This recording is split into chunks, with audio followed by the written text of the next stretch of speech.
Të nderuar zonja deputete dhe zotëri deputet, i nderuar zoti kryetar, zoti sekretar i përgjithshëm, të dashur qytetarë dhe qytetarë.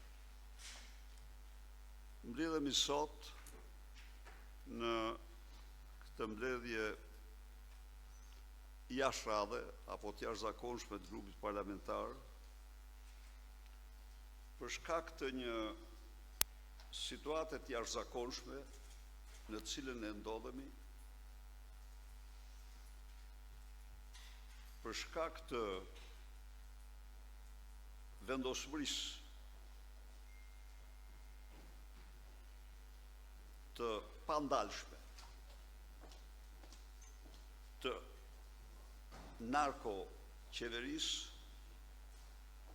për të shtypur me të gjitha potencialet opozitën dhe opozitarizmin.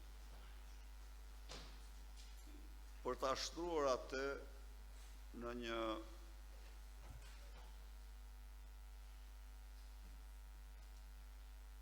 vegël apo në një instrument pa vlerë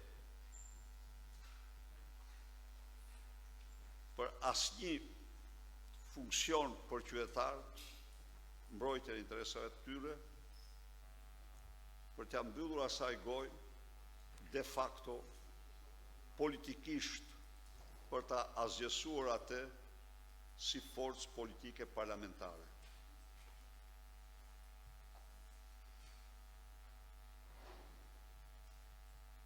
Ne jemi dëshmitar që me seancën e fundit u bën 10 seanca parlamentare në të cilat qeveria në 9 prej tyre i mohoi opozitës çdo debat për çdo çështje që erdhi në parlament. Duke filluar nga programi i qeverisë, miratimi i Këshillit të Ministrave, duke përfunduar tek miratimi i buxhetit dhe tek çdo gjë tjetër. Ju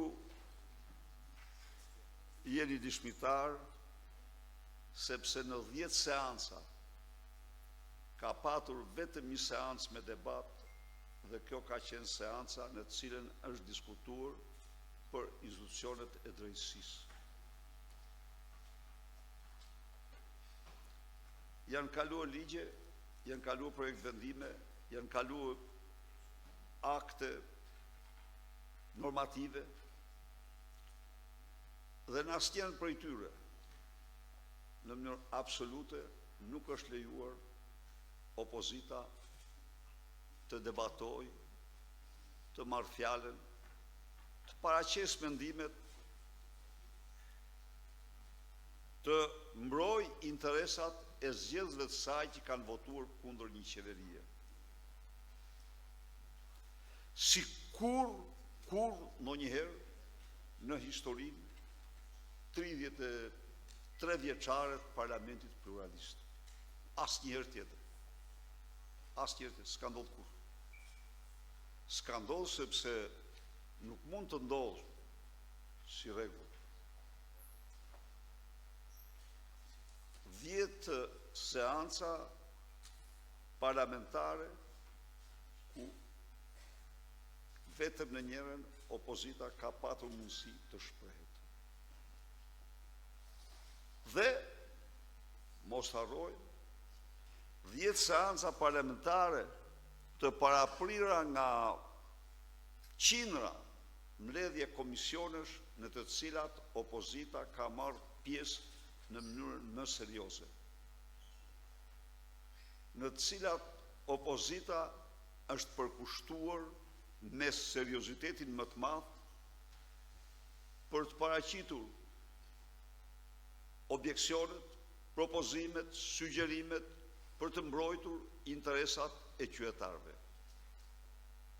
Pra, me gjithë këtë punë shumë serioze që ju keni bërë në komisionet parlamentare, dhe më serioze shumë se puna e tjerve, që përpiqeshin të mbyllin të.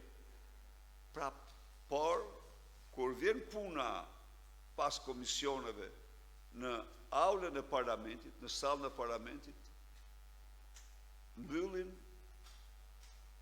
Edi Rama urdhron të mbyll mikrofonat për opozitën.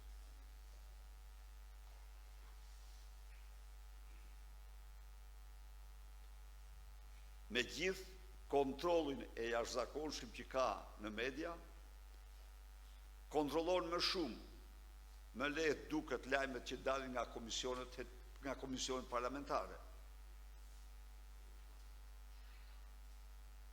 Por, rikthimi apo mbyllja, konkludimi i vërmëtarisë në komisione, një vërmëtarisë shumë serioze e deputetëve të opozitës, has në asgjësimin e të drejtës tyre për debatuar, për ligjet, për projektet, për vendimet që janë miratuar në ato komisione, që janë hedhur poshtë në ato komisione.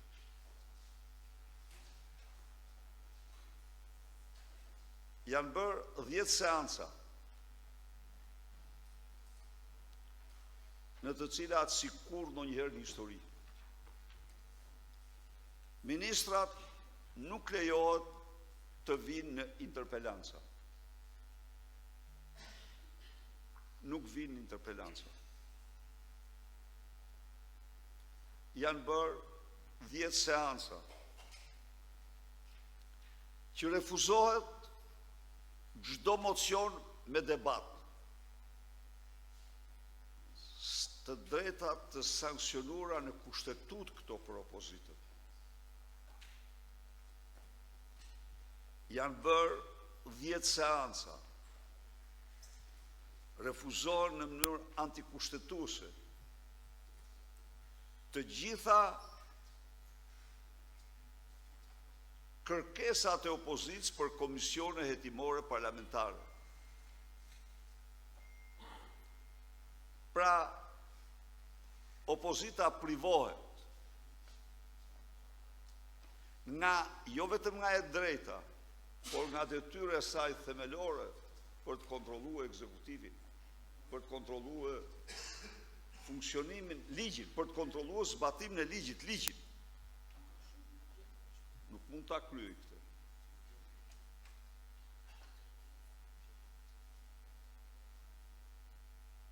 Në tërësi ministrat nuk refuzojnë vetëm interpelancat, por refuzojnë